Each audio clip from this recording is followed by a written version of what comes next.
bahwa tanyo kejadikan oleh Allah pun bermasa. Ada masanya tanyo 40 tahun kabih. Ada masanya tanyo 60 tahun kabih. Ada masanya tanyo 70 tahun kabih. Ketika masanya kabih bagi tanyo, maka taru imata takli nyo hana manfaat li, karena masa yang ka berlalu nyo hana pat getanyo tarik.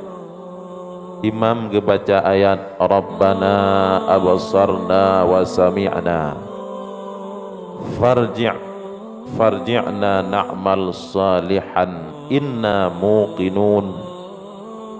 Ya Tuhan kami, abasarna kami telah melihat, wa sami'na dan kami telah mendengar, maka farji'na kembalikan kami ke dunia lagi sebentar saja, na'mal salihan untuk kami mengerjakan amal yang saleh.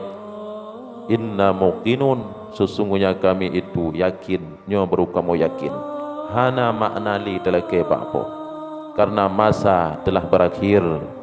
Allah kalih gebi kepada tanyo masa di alam dunia nyo, ketika dalam kubur, ketika nanti pada hari kiamat.